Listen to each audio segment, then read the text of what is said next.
అందరు బాల్కనీలో కూర్చున్నారు. నేను తిరుగుతున్నాను.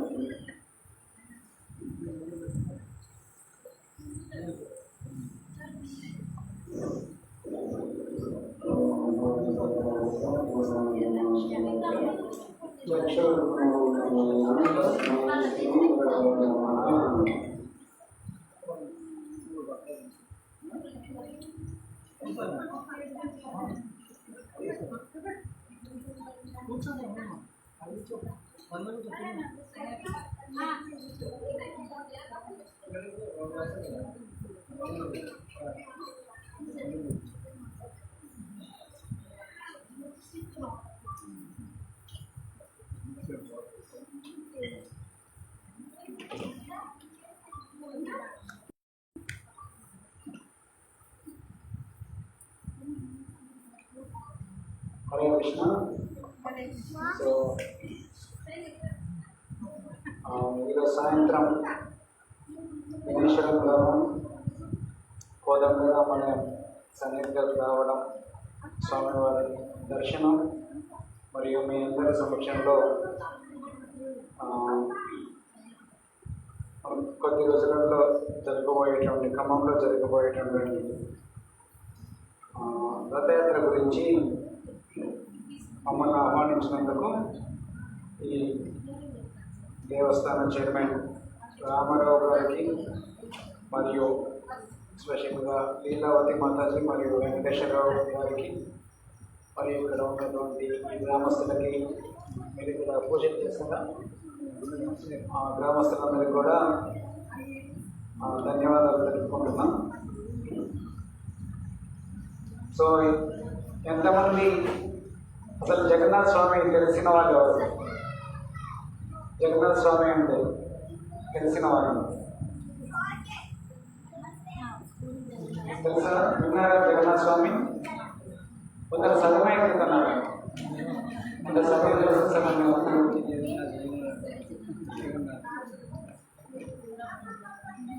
సో జగన్నాథ స్వామి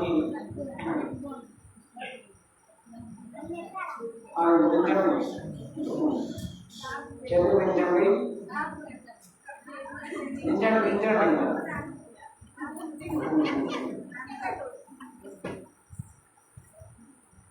సో ఇంకొక అరగంట సేపు నేనే మాట్లాడతాను. ఓకే, మీరందరూ నేను ఒకవేళ నేను ఏదైనా అడిగితే దానికి సమాధానం చెప్పండి. ఎస్పెషల్గా పిల్లలు మీరు సైలెంట్గా కూర్చోవాలి. ఓకే, మీ పేరెంట్స్ని డిస్టర్బ్ చేయొద్దు. అది కావాలి ఇది కావాలని అన్నది. ఇప్పుడు మీకు పరీక్ష ఎగ్జామ్ సైలెంట్గా అరగంట సేపు కూర్చుంటారా లేదా అనేసి. కూర్చుంటేనే మీకు అడిగినవి కొనిస్తారు, లేదంటే కొని ఈ రోజు నుంచి కొని అర్థమైందా?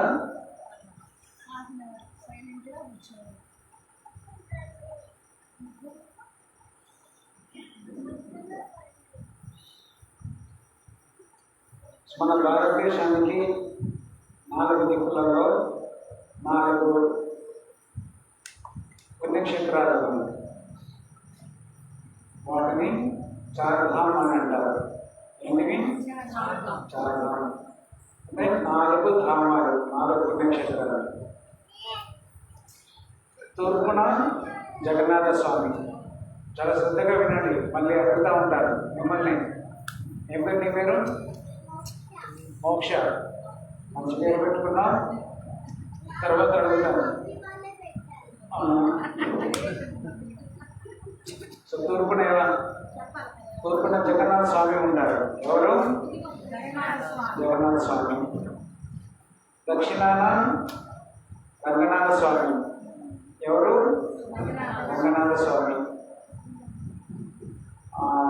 పడమర ద్వారకానాథ్, ద్వారకా కృష్ణుడు ఉంటారు, ద్వారకాధీష్. ఆ తర్వాత ఉత్తరాన ఉంటారు బద్రీనాథ్. సో భారతదేశానికి 4 దిక్కున 4 పుణ్యక్షేత్రాలు ఉన్నాయి. సో ఎవరైతే ఈ 4 పుణ్యక్షేత్రాలని ఈ జన్మలో దర్శించుకున్నట్లయితే వాళ్ళకి మళ్ళీ జన్మంటూ ఉండదనేసి శాస్త్రాలు చెప్తున్నాయి.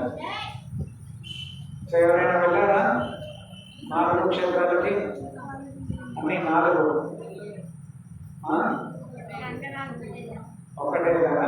ఎక్కడికి వెళ్ళారు? ద్వారకాధీష్. ద్వారకా రంగనాథ్. సో ఒకటేమో మనం రైలు టికెట్ లేకుంటే ఫ్లైట్ టికెట్ బుక్ చేసుకునేసి అక్కడ వెళ్ళి దర్శనం చేసుకోవడం. ఇక రెండవ పద్ధతి మనస్సు ద్వారా ప్రయాణించడం. సో ఇప్పుడు మనం అందరం ఎక్కడికి వెళ్దాం? మనస్సు ద్వారా. ఎక్కడికి?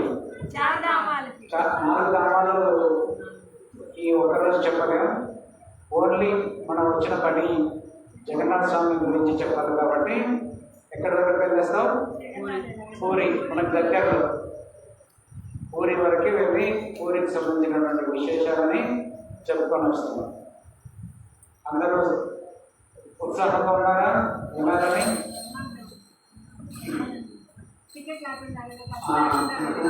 సో మీరందరూ నాకు ఆ టికెట్ డబ్బులు ఇవ్వాలన్నమాట.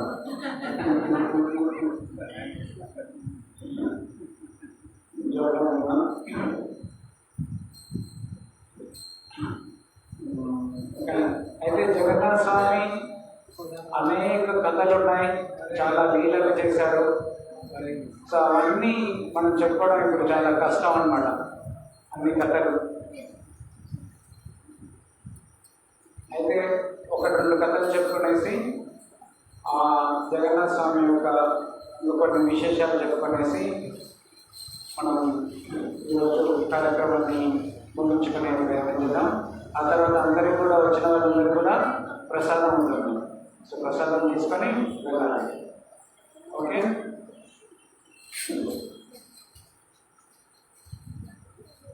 సో జగన్నాథ స్వామి ఎలా ఉంటాడు?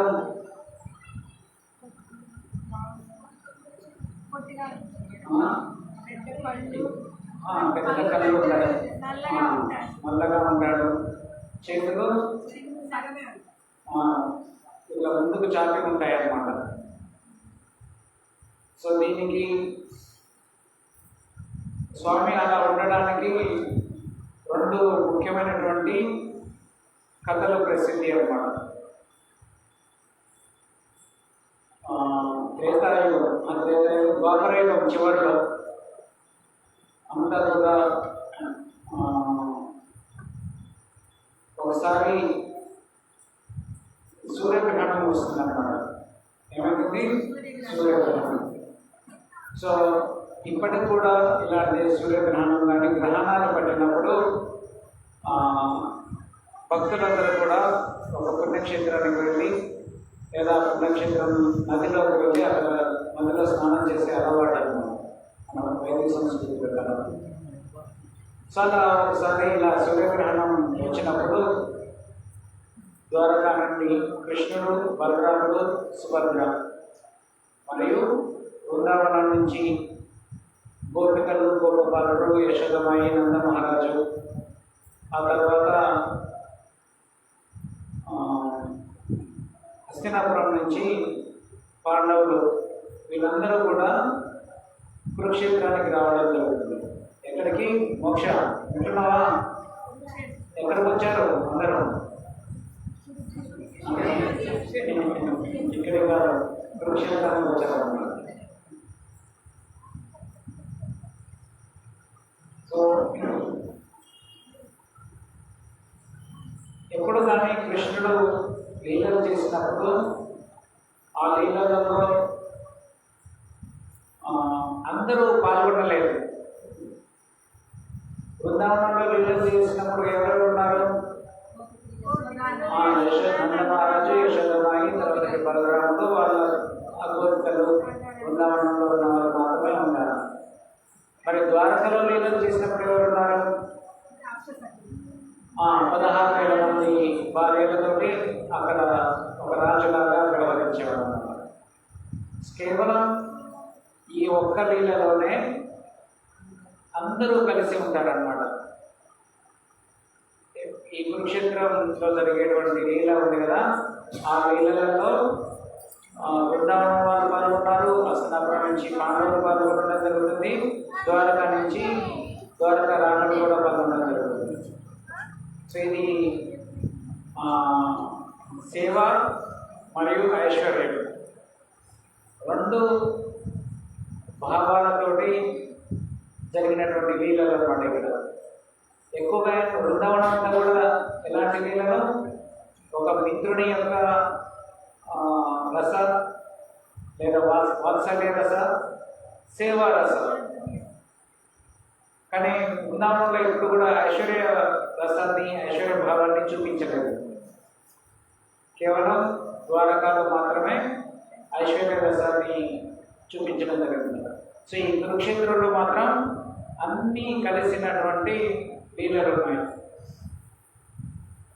సో అలా అందరూ అక్కడికి వచ్చిన తర్వాత ఒకరోజు సాయంత్రం కూడా ఇలాగే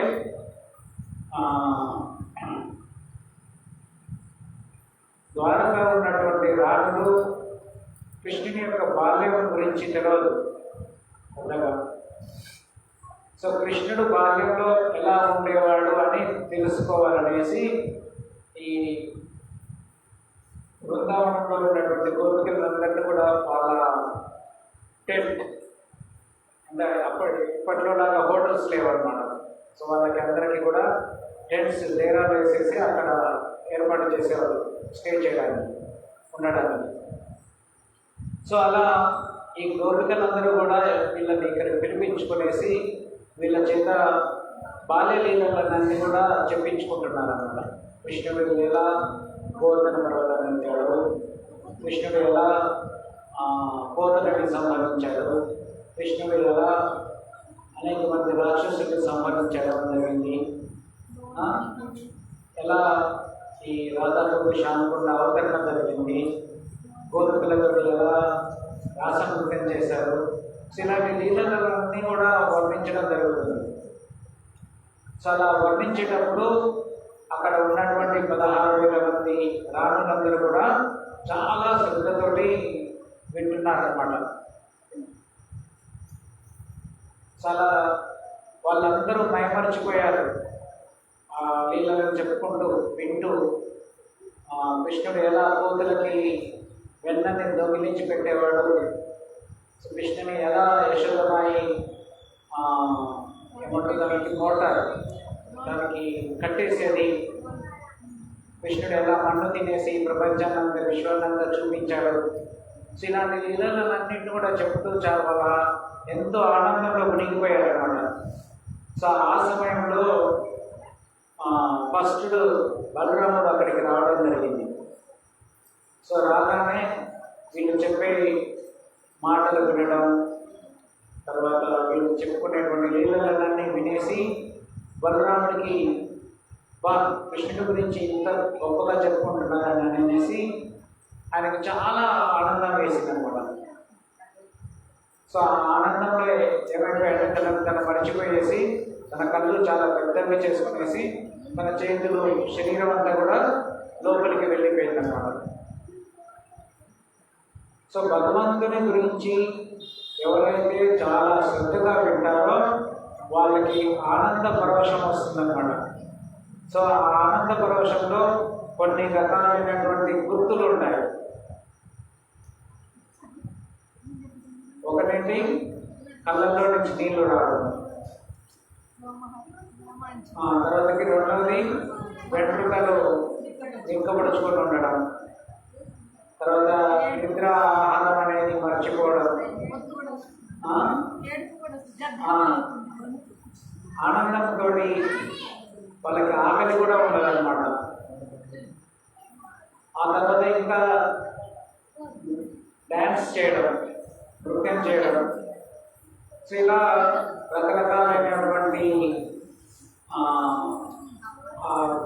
ఆనందాన్ని వ్యక్తపరుస్తూ ఉంటారు అన్నమాట. సో దీంట్లో హైయెస్ట్ ఆనందం ఎక్కువగా పొందారనుకోండి, సో అప్పుడు ఏమైపోతుంది, వాళ్ళ శరీర అవయవాలు కూడా లోపలికి వెళ్ళిపోతాయి అన్నమాట. మనకు కళ్ళమట్టి నీళ్ళు వస్తాయి ఎప్పుడన్నా దేవుడి గురించి వింటే. దర్శనం ఎంతసేపు నిలబడి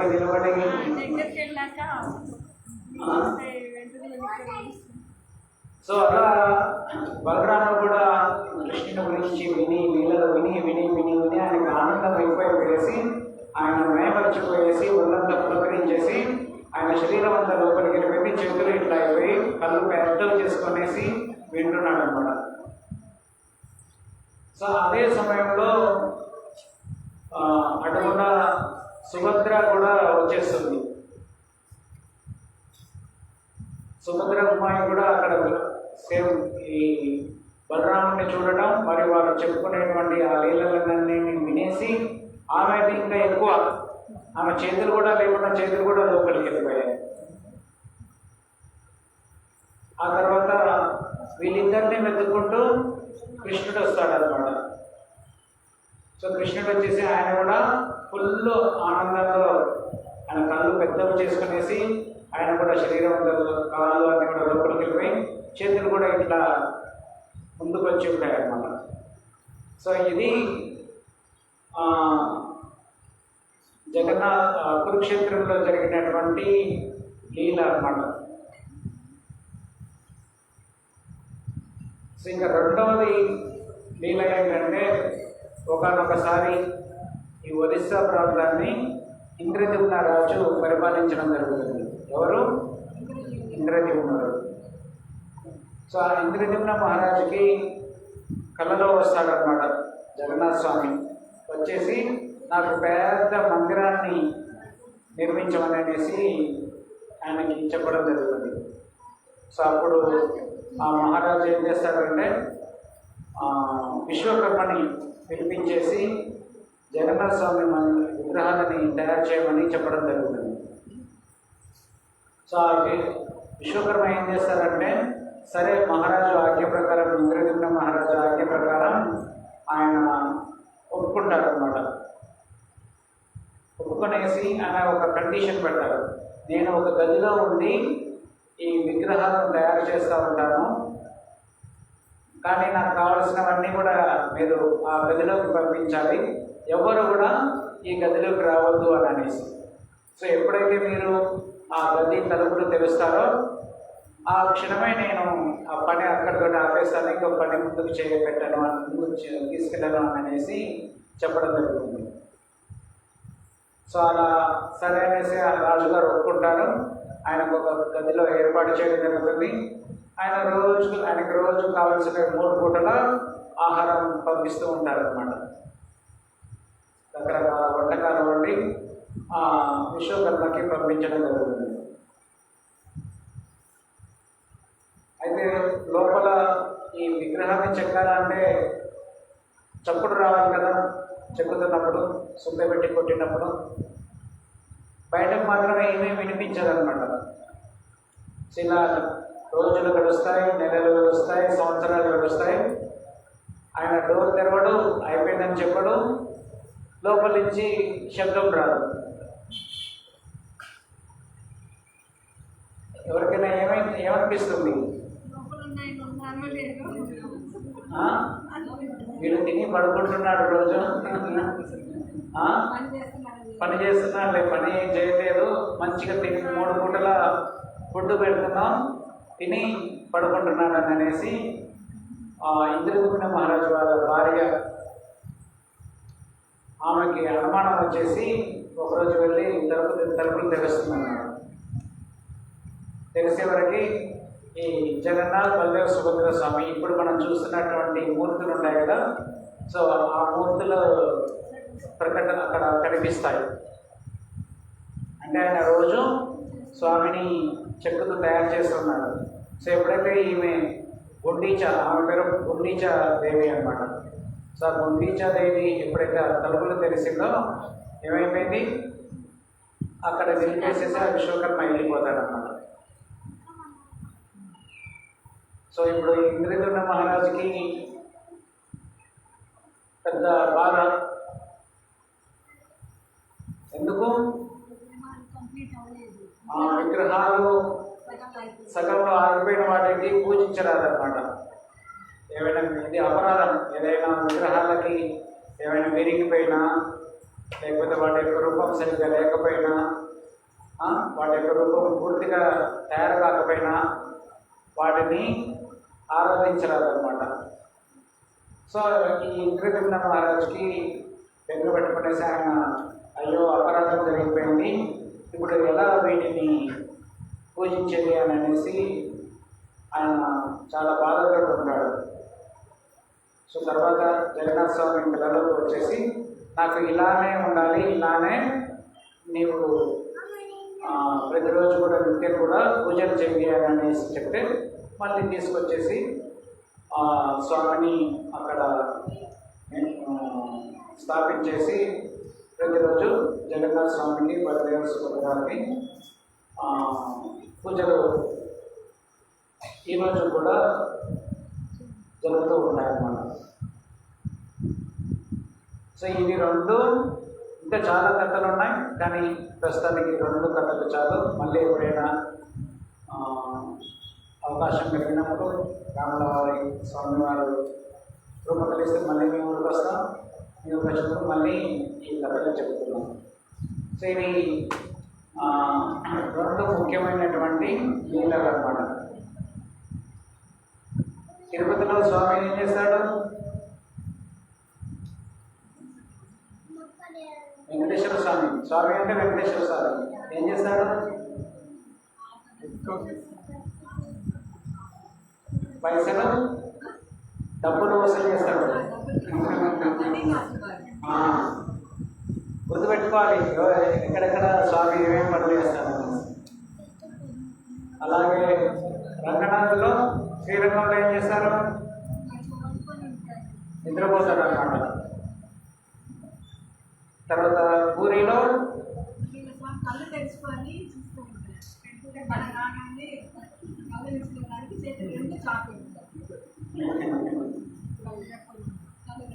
ఏం చేస్తాం? సో జగన్నాథ పూరిలో ప్రత్యేకత ఏంటంటే స్వామికి ప్రతిరోజు కూడా కనీసం 7-8 సార్లు నైవేద్యం పెడతారు. ఇక్కడ స్వామికి ఎన్నిసార్లు పెడతారు నైవేద్యం? రాముల వారికి 2 సార్లు, ఉదయం సాయంత్రం. మనం 3 సార్లు తింటామా? అయితే పూరిలో ఏంటంటే విశేషం, ఎన్నిసార్లు తింటారైనా? 8 సార్లు. మళ్ళీ ఎన్ని రకాలు వండుతారు? 56 రకాలు వండుతారు అన్నమాట.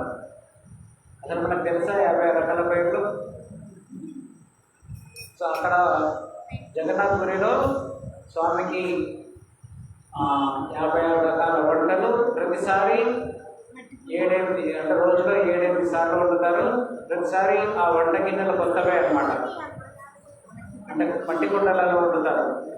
సో ఈరోజు కూడా మీరు చూడొచ్చు, ఊరే వెళ్ళినట్లయితే మందిరంలో ఆగ్నేయ స్థానంలో ఆగ్నేయ మూలలో స్వామివారి వంటశాల ఉంటుందన్నమాట. అది ప్రసాదం ఆ నైవేద్యం పెట్టిన తర్వాతకి వచ్చేది కదా, అది ఈశాన్యంలో ఉంటుంది. ఆగ్నేయంలో ఉండేది వంటశాల.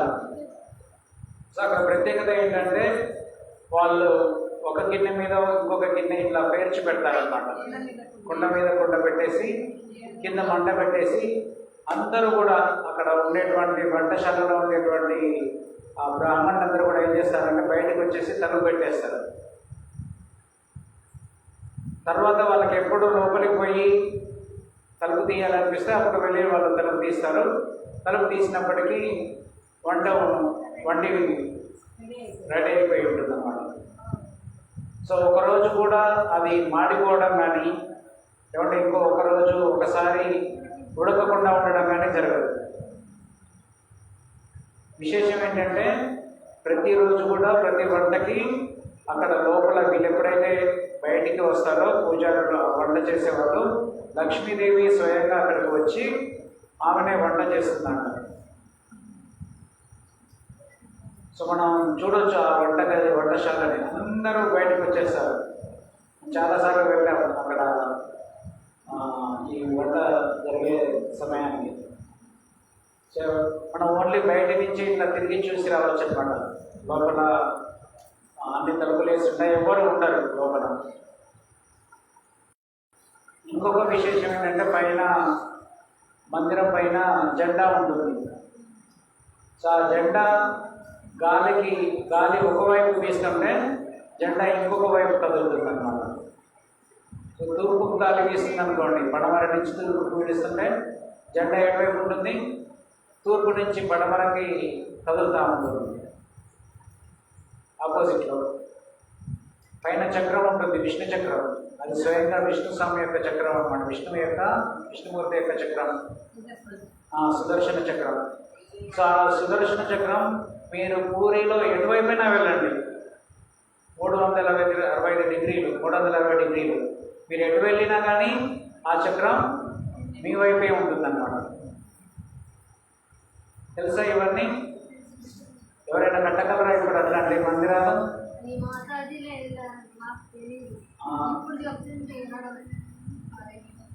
సో మేము చాలాసార్లు వెళ్ళాం, ప్రతిసారి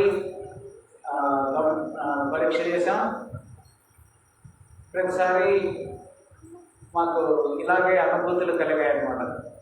ప్లస్ ఆ మందిరం దాదాపు 180 ఫీట్ల హైట్ ఏమో ఉంటుంది, 170-180 అడుగులు. సో ప్రతిరోజు ఆ మందిరం పైన ఉన్నటువంటి జెండాని మారుస్తూ ఉంటారు అన్నమాట. సో ఆ మార్చే వ్యక్తులు 2-3 ఉంటారు. వాళ్ళు గ్లౌజులు పెట్టుకోవడం కానీ, హెల్మెట్ పెట్టుకోవడం కానీ, లేకుంటే తాళ్ళు కట్టుకోవడం కానీ ఏమీ చేయరు. నిచ్చెనలు కూడా ఉండవు, జస్ట్ అలా పైకి ఎక్కేస్తారు గోపురం మీదకి. మనం చూస్తూ ఉండొచ్చు అనమాట. జెండా మార్చేస్తారు, ఆ విష్ణు చక్రం ఎక్కేసరికి 3 మనుషుల దాదాపు 15-20 ఫీట్ల హైట్ ఉంటుంది. ఆ చక్రం పై వరకు ఎక్కేసి జెండాను కిందికి దించేసి మళ్ళీ కొత్త జెండాను కట్టేసి మళ్ళీ మనం చూస్తుండగానే కిందికి దిగేస్తారన్నమాట. అదే వేరే ఎవరైనా పని చేసేదానికి కానీ ఏదైనా చేయడానికి వెళ్ళాలంటే అందరూ వాళ్ళన్నీ జాకెట్లు వేసుకోవాలంటారు, గ్లౌస్లు వేసుకోవాలి, హెల్మెట్ పెట్టుకోవాలి, బూట్లు వేసుకోవాలి, ఏవేవో అన్ని సేఫ్టీ మెజర్మెంట్స్ అన్నీ ఇట్లా సేఫ్టీ ఉండాలి, లేకుంటే నడుముకి అవి కట్టుకోవాలి అని అనేసి అంటారు. సో వాళ్ళకి చిన్న వయసులోనే 7-8 సంవత్సరాల వయసు నుంచి ఒక కుటుంబం ఉంటుందన్నమాట. ఆ కుటుంబంలో వాళ్ళే ఆ పని చేయాలి.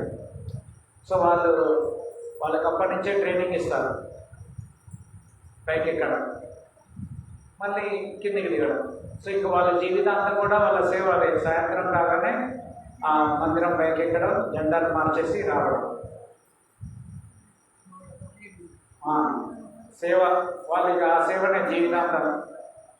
నేను పూజ చేస్తాను లేకపోతే నేను వంట వండుతానని లేదన్నమాట, వాళ్ళ సేవ అంతవరకు. తర్వాత మనం ఇక్కడ ఒకటే రథం ఏర్పాటు చేస్తున్నాం, కానీ జగన్నాథుడిలో 3 రథాలు ఉన్నాయి. జగన్నాథ స్వామికి ఒక రథం, సుభద్రమాయికి ఒక రథం, బలదేవికి ఒక రథం. సో ఆ రథం కూడా ఏంటంటే ప్రతి సంవత్సరం కొత్తది తయారు చేస్తారు. ఏదో చిన్న కిందంతది కాదు మన రథం అంటే. సో దాదాపు ఒక 40 ఫీట్ల వెడల్పు ఉంటుంది మందిరం. ఈ మందిరం కాదు, ఈ మందిరం చాలా చిన్నది. దీనికి 2 ఇంతలు ఉంటుంది రథం, పొడవు వెడల్పులన్నీ. సో అంత పెద్ద రథాన్ని ప్రతి సంవత్సరం తయారు చేస్తారనమాట. అక్షయ తృతీయ రోజు ప్రారంభం చేస్తారు, రథయాత్ర సమయానికి అది రెడీ అయిపోతుంది. 3 రథాలు తయారు చేస్తారు. సో దాంట్లో ఒక్కటి కూడా మెషిన్ వాడరు, ఒక శీల ఏమంటారు నెయిల్, ఒక్క శీల కూడా కొట్టరు అనమాట, మేకులు. సో దానికి జాయింట్ చేసేసి తయారు చేస్తారు. సో ఇప్పటివరకు ఎప్పుడు కూడా రథం ఫెయిల్ కాలేదు.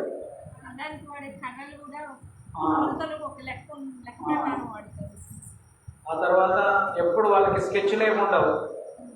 అంటే మనం ఇల్లు గీయాలంటే, ఇల్లు కట్టించాలంటే ఏం చేస్తాం, ఆర్కిటెక్ట్ దగ్గరికి, ఇంజనీర్ దగ్గరికి పోయేసి బొమ్మలు గీయించుకొని వస్తాం కదా. సో అట్లా ప్లాన్ గీయించుకుంటాం కదా. సో దానికి అట్లా ప్లాన్లు ఏమి ఉండవు. కొన్ని వందల మంది రోజు పనులు చేస్తూ ఉంటారన్నమాట. అక్షయ తృతీయ రోజు వెళ్ళినట్లయితే మీరు చూడవచ్చు, అక్కడ పూజ చేసేసి ఆ రోజు నుంచి రథం చక్రం రోడ్డు పక్కనే రథాన్ని తయారు చేస్తూ ఉంటారు.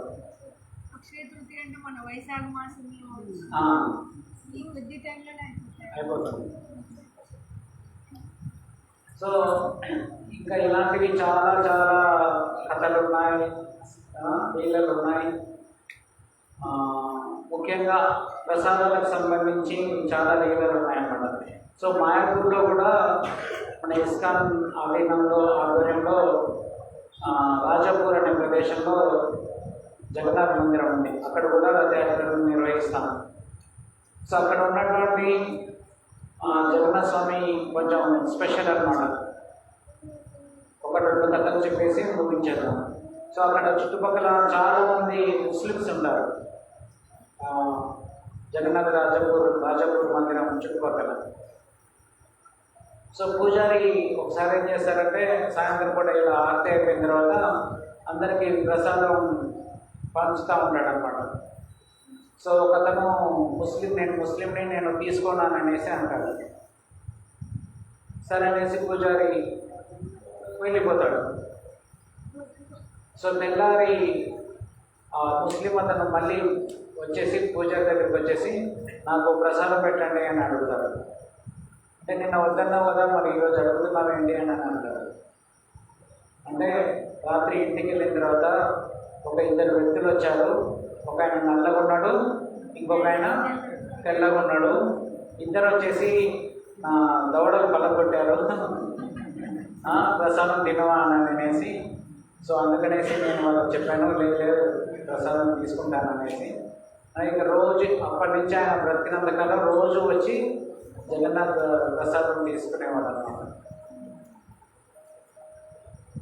సో ఇంకొక లీల ఏం జరిగిందంటే, పూజారి పాపం ఎక్కువ ఆయన దగ్గర డబ్బులు లేవన్నమాట స్వామికి నైవేద్యం పెట్టడానికి. ఏదో కిచిడి అట్లే ఒక పులిహోర ఉండదు. సరే ఒకళ్ళే పదార్థం తయారు చేసి నైవేద్యం పెట్టేవాడు అనమాట. కానీ ఇస్కాన్లో మాత్రం రోజు రాధామాధవుడి నరసింహస్వామికి ఒక 15-20 రకాల వంటలు వండేవాళ్ళు. సో ఆ పూజారి పిల్లలకు వచ్చేసి, అయ్యా నువ్వు నాకు ఏం పెట్టట్లేవు, అక్కడనేమో ఇస్కాన్లోనేమో ఇన్ని రకాల వంటలు చేసి పెడుతున్నారు, నైవేద్యం చేస్తున్నారు. సో వాళ్ళని అడిగి నాకు కూడా పెట్టు అని అనేసి. అంటే వాళ్ళు పెడతారు, వాళ్ళు ఇస్తారో ఎవరో అంటే ఫస్ట్ నువ్వు వెళ్ళి అడుగు కదా, ఇస్తారో ఎవరో తర్వాత సంగతి అనేసి. సో ఆ పూజారి నెక్స్ట్ డే వెళ్ళేసి జయపతక్ మహారాజు వాళ్ళని కలిసేసి, అంటే అక్కడ మెయిన్ మహారాజు అనమాట మన మాయాపూర్లో. సో మహారాజు గారికి చెప్పడం జరుగుతుంది, ఇలా జగన్నాథ స్వామి కళలోకి వచ్చాడు, నైవేద్యం పెట్టమని అడుగుతున్నాడు. సో మీరు అంటే దానికేంటి మేము పంపిస్తామనేసి ఆ రోజు నుంచి 56 రకాల వంటలు పంపించడం జరిగిందన్నమాట. సో ఇప్పటికి కూడా ఫస్ట్లో ఉన్నటువంటి పూజారులు చెప్పేవాళ్ళు 5-6 కిలోమీటర్ల దూరం ఉంటుంది. సో వాళ్ళు సైకిల్ మీద పెట్టుకునేసి క్యారేజీలు పెట్టుకునేసి ఆ 50 రకాల వంటలు అక్కడ మాయాపూర్లో ఉండి ఇక్కడ రాజాపూర్కి తీసుకొని వచ్చి నా మధ్యాహ్నం పూట ఆ నైవేద్యం పెట్టేవాళ్ళు అన్నమాట. సో ఆ తర్వాత మందిరం ఏర్పాట్లు కొంచెం డెవలప్ అయ్యే కొద్దీ అక్కడే నైవేద్యం తయారు చేయడం జరుగుతుంది. సో ఇప్పుడు మీకు ఎవరైనా ప్రసాదం నైవేద్యం కావాలి అంటే మీరు కొంత డొనేషన్ ఇచ్చేస్తే మీ పేరు మీద ఆ రోజు బుక్ చేస్తారు. సో మనం వెళ్ళేసి మన గ్రూప్ ఒక 20 మందికి 30 మందికి సరిపోయేంత వంటలు ఉంటాయి కదా, ప్రసాదాలు ఉంటాయి. సో అవన్నీ కూడా మనకి నైవేద్యం అయిపోయిన తర్వాత మనకి ఇస్తారు. సో లాస్ట్ టైం శ్రీయోగం మేము వెళ్ళినప్పుడు మేము బుక్ చేసామన్నమాట.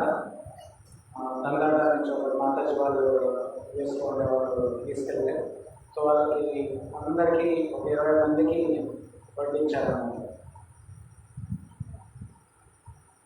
సో ఇక చివరిగా ఏంటంటే ఆ స్వామి ఇన్ని లీలలు చేస్తున్నటువంటి స్వామి ప్రపంచమంతా కూడా ఎన్నో వందల రథయాత్రలు నిర్వహించడం జరుగుతుంది. ప్రభుపాద వారి యొక్క విశేషమైనటువంటి కృప మరియు వారు పడినటువంటి కష్టం వల్ల వాళ్ళ శిష్యులందరూ కూడా ప్రపంచంలో ప్రతి ఇస్కాన్ కేంద్రాలు సుమారు 400 కేంద్రాలకు పైగా ఉన్నాయి ప్రపంచం మొత్తం. సో ఎక్కడెక్కడైతే ఇస్కాన్ భక్తులు ఉన్నారో అక్కడ ప్రతి చోట కూడా ఈ జగన్నాథ రథయాత్రని నిర్వహించడం జరుగుతూ వస్తుంది. స్పెషల్గా అమెరికాలో ఉన్నటువంటి శాన్ ఫ్రాన్సిస్కో అనే పట్టణంలో ఆ రోజు స్టేట్ గవర్నమెంట్ హాలిడే డిక్లేర్ చేసిందన్నమాట. సో అందరూ ఆ పట్టణంలో ఉండేటువంటి వాళ్ళందరూ కూడా ఈ రథయాత్రలో పాల్గొనడానికి గవర్నమెంట్ హాలిడే. సో అమెరికా దేశంలో మన జగన్నాథ రథయాత్ర గురించి హాలిడే ఇస్తున్నారు. హరే కృష్ణ. సో ఇలా ప్రపంచం అంతా కూడా చాలా ప్రతి సంవత్సరం కూడా ఈ రథయాత్ర ఉత్సవాలను నిర్వహించడం జరుగుతుంది. సో ఈసారి గత 2 సంవత్సరాలుగా ఖమ్మంలో ఈ జగన్నాథ రథయాత్రని ఏర్పాటు చేయడం జరిగింది. సో ఈసారి 3వసారి ఈ జగన్నాథ రథయాత్ర మళ్ళీ జూలై 2వ తారీఖు. ఎన్నో తారీఖు? ఏ నెల? జూలై 2. సో గణేశ్వరం గ్రామ ప్రజలందరికీ కూడా మా హృదయపూర్వక ఆహ్వానం. జూలై 2వ రోజు వీలైనంత మంది లేదా గ్రామస్తులందరూ కూడా మేము ఆ రథయాత్రలో మీరందరూ పాల్గొనాలని మేము కోరుకుంటున్నాం. స్వామి కూడా కోరుకుంటున్నారు, మేము కాదు. సో అందుకనే మీకందరికీ కూడా ప్రత్యేకమైనటువంటి ఆహ్వానం పలుకుతున్నాం. సో ఈ సంవత్సరం భగవంతుని యొక్క కృప వల్ల మరియు మా భక్తుల యొక్క లోకల్ ఇస్కాన్ కాంగ్రిగేషన్ అంటే మా ప్రతి ఆదివారం వచ్చేటువంటి భక్తుల యొక్క కృప వల్ల వారు పడినటువంటి శ్రమ వల్ల ఏంటంటే మన ఖమ్మం పట్టణం మొత్తంలో సుమారు 300-400 గ్రామాలు ఉన్నాయి, 20 మండలాలు. సో ప్రతి మండలంలో కూడా ఈ జగన్నాథ రథయాత్రకు సంబంధించినటువంటి బ్యానర్ని ప్రతి గ్రామంలో కూడా కట్టాలనేసి మేము సంకల్పం చేసాం. సో దానికి ఏర్పాట్లన్నీ కూడా జరుగుతున్నాయి, మంచి రెస్పాన్స్ వస్తుంది. సో ప్రతి గ్రామంలో కూడా ఈ జగన్నాథ రథయాత్ర ప్రతి మందిరంలో లేకుంటే ఇక్కడ ఉన్నటువంటి జనాలు ఎక్కువగా ఉండేటువంటి ప్రదేశంలో ఒక బ్యానర్ కొన్ని పోస్టర్స్ కట్టడానికి ఏర్పాటు చేస్తున్నాం. కేవలం బ్యానర్లు కట్టడమే కాదు, ప్రతి గ్రామం నుంచి కూడా ఈ ఉత్సవంలో పాల్గొనాలనేసి మేము కోరుకుంటున్నాం అన్నమాట. సో అందుకనేసి ఈ గ్రామాన్ని కూడా లీలావతి మహారాజ్ వాళ్ళు ఆహ్వానం మేరకు వచ్చి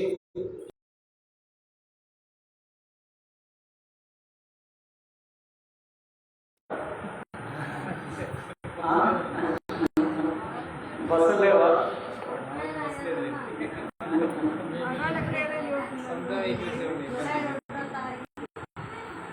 జూలై 2వ తారీఖు రథయాత్ర ఉంటుందన్నమాట. సో ఇంతకుముందే చెప్పాను కదా,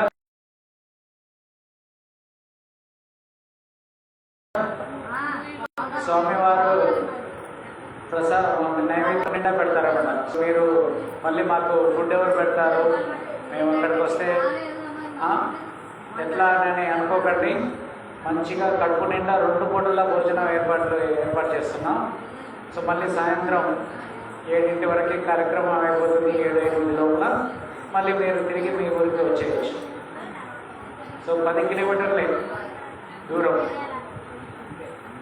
సో మీకు బ్యానర్స్ ఇస్తాం, ఇప్పుడు పోస్టర్స్ ఇస్తాం, తర్వాత ఇవేంటివి సాఫ్ట్ కాపీ వాట్సాప్లలో మీరు కూడా మీకు షేర్ చేయడానికి మీకు అది పోస్టర్ పెడతాం. సో ఇక్కడ నుంచి వారానికి ఒక 2 సార్లు మీరు ఈ షేర్ చేస్తూ ఉండండి. ఖమ్మం రథయాత్రకు రావాలి అని అనేసి విషయాలు. ఓకే, మీ కుటుంబ గ్రూపులు, మీ విలేజ్ గ్రూపులు ఉన్నాయి కదా, గణేశ్వరం విలేజ్ గ్రూప్ వాట్సాప్ గ్రూప్ ఉందా? సో ఆ గ్రూప్లో పెట్టండి. తర్వాత మేము ఫ్యామిలీ గ్రూప్స్ ఉంటాయి. ఇంకా మీరు ఏ గ్రూప్లలో ఉన్నారో ఆ గ్రూప్లలో పెడతా ఉండండి. ఎలాగైతే ఎలక్షన్స్ అప్పుడు మాకు ఓటేయండి అని అంటారో, సో ఇప్పుడు జగన్నాథ్ స్వామి కూడా ఆయన రమ్మంటున్నాడు, రాండి అని అనేసి. సో ఎవరైతే ఈ జగన్నాథ రథయాత్రలో పాల్గొంటారో వాళ్ళకి ఆ జగన్నాథ స్వామి రథం లాగుతారు కదా తాళ్ళు పట్టుకునేసి. సో ఎవరైతే రథాన్ని లాగుతారో వాళ్ళకి మళ్ళీ జన్మ అనేది ఉండదట. మళ్ళీ జన్మ ఉండదంటే మనం దయ్యాలు భూతాలు అవుతామని అనుకోకండి. ఎక్కడికి వెళ్తాం? భగవంతుని ధామమైనటువంటి గోలోక బృందావనానికి వెళ్తాం అన్నమాట. సో ఇక్కడ అన్నీ కూడా కష్టాలే. మనం పొద్దున లేచినప్పటి నుంచి రాత్రి వరకు చచ్చిపోయేంత వరకు ఎప్పుడు ఏదో ఒక కష్టమే కదా. ఎవరైనా హ్యాపీగా ఉన్నారా? మనం హ్యాపీగా ఉన్నాం అనుకుంటున్నాం. ఏం చేస్తూ? యూట్యూబ్ చూస్తూ, ఫేస్బుక్ చూసుకుంటూ, కాలక్షేపం చేస్తూ మనం ఉన్నటువంటి బాధలు మర్చిపోయేసి సంతోషంగా ఉందాం అనేసి అందులో ఒక 4 వీడియోలు 4 రీల్స్ పెట్టగానే కొద్దిసేపు నవ్వుకొనేసి ఇంకా జీవితం అయిపోతుందిలే అనుకుంటున్నాం. కానీ అది కాదు. సో చూసిన తర్వాతకి కష్టాలు మళ్ళీ ఎక్కడికి పోవు, మనల్ని వదిలిపెట్టి వెళ్ళిపోవు. పోతాయా? ఆ యూట్యూబ్ చూడగానే మన కష్టాలు పోతాయా? ఫేస్బుక్ వీడియోలు చూడగానే పోతాయా? ఏం పేరు మీ పేరు? మీ ఇద్దరే? మహేష్. ఏం చదువుతున్నావు? బీటెక్. పోతాయా అవి చూస్తే? పోవు కదా. అవి చూస్తే నువ్వు ఇంజనీరింగ్ పాస్ అయిపోతావా? కావు కదా. ఏం చేయాలి? ఇంజనీరింగ్ పాస్ కావాలంటే చదువుకోవాలి. సో అలాగే మన కష్టాలు పోవాలంటే మనం ఏం చేయాలి? కష్టపడాలి. కష్టపడడం అంటే ఇక్కడ భగవంతుని ప్రతిరోజు కూడా పూజించాలి. సో మంచి రామాలయం ఇక్కడ ఇక్కడికి రాగానే చాలా ఆనందం వేసింది. ఇంత గ్రామంలో ఇంత మంచి రామాలయం ఉంది, స్వామివారు ఉన్నారు. ఎంతమంది వస్తారు ఇక్కడికి రోజు? ఎవరైనా వస్తారా?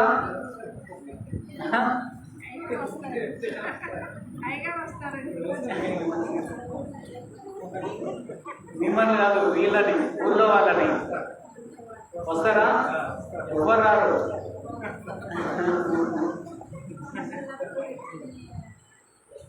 మన తండ్రి గారికి మనం వెళ్ళకపోతే ఎట్లా?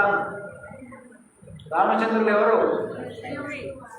మన తండ్రి కదా, మనకే కదా దైవం, మన ఆరాధ్య దైవం, మన దేవుడే కదా. సో మనం రావాలా వద్దా ఇక్కడికి? ఎవరు చెప్పట్లేరు. ఈ గణేశ్వరం గ్రామంలో ఉన్న వాళ్ళంతా చెప్పాలి, రావాలా వద్దా? ఇక్కడ స్వామి ముందు చెప్తున్నారు మీరందరూ. సో అసలు ఈయన వస్తున్నాడా రావట్లేడా అని చూడడానికైనా మీరు రావాలి. వస్తారా? ప్రతిరోజు చెప్పట్లేదు ఎవరు.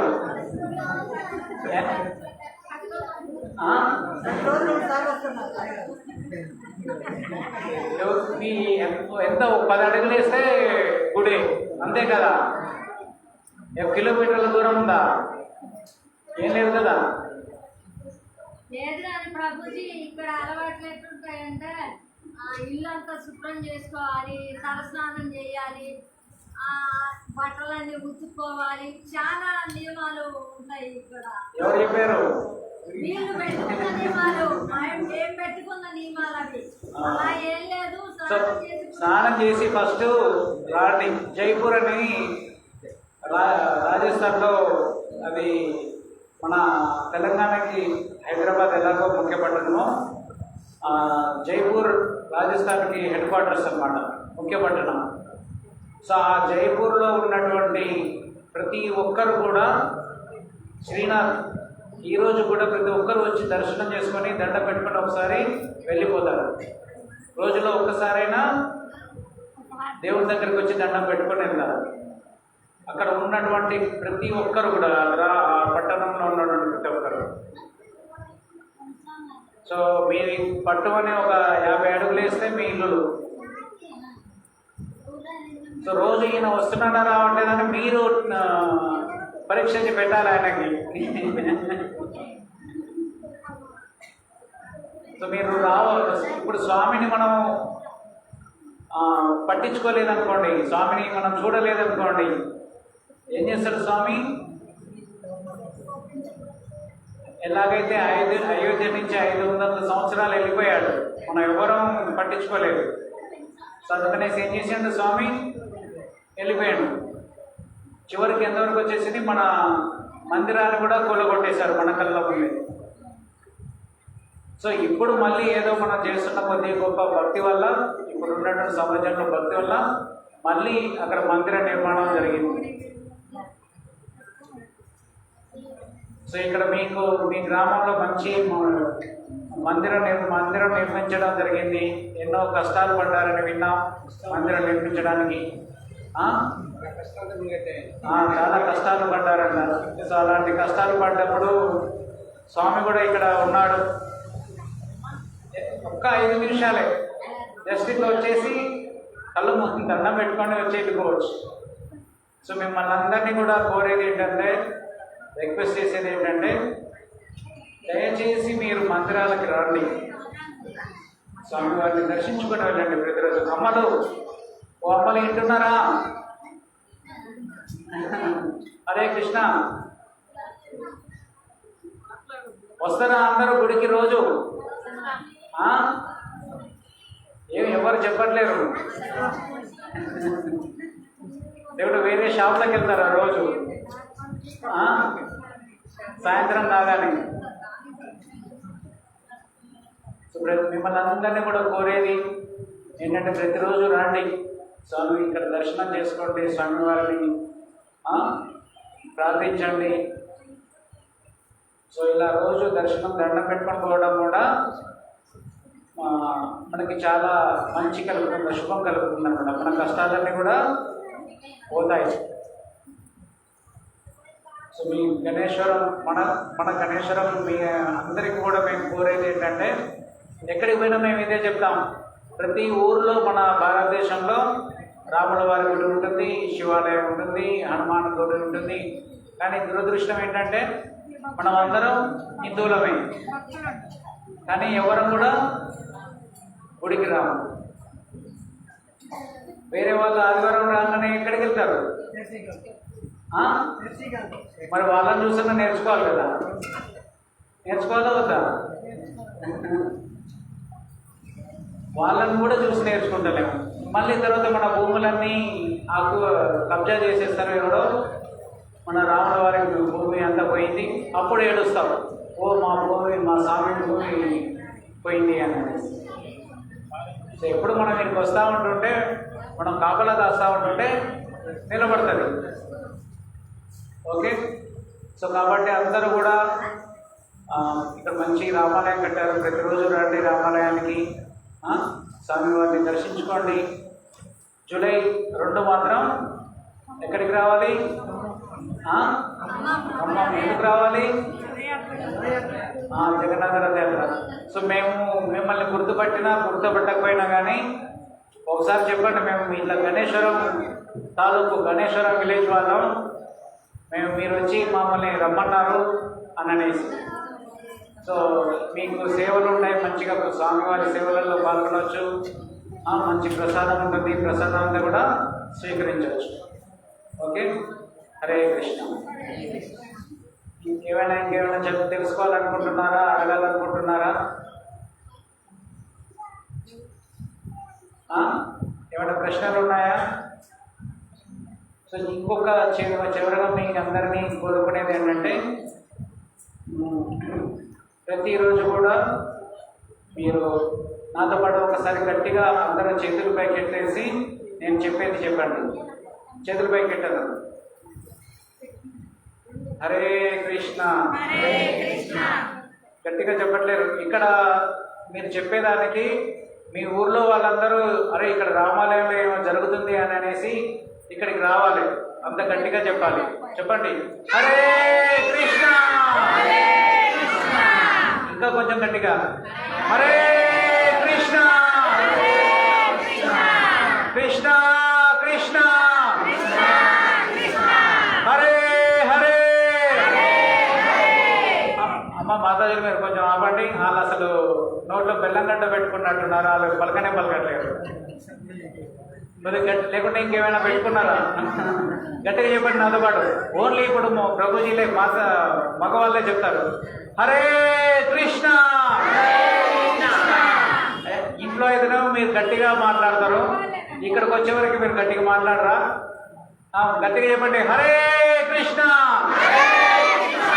హరే కృష్ణ కృష్ణ కృష్ణ హరే హరే హరే రామ హరే రామ రామ రామ హరే హరే. ఇంకొకసారి, హరే కృష్ణ హరే కృష్ణ కృష్ణ కృష్ణ హరే హరే హరే రామ హరే రామ రామ రామ హరే హరే. సో ఇంత గట్టి కాకపోయినా కానీ రోజు ఒకసారి హరే కృష్ణ మహామంత్రం చెప్పుకోండి.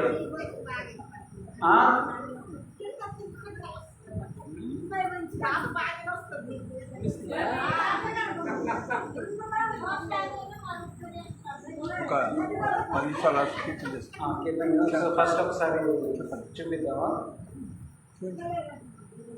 శ్యామ్ ప్రభు రండి, ప్రభు బ్యానర్ పట్టు.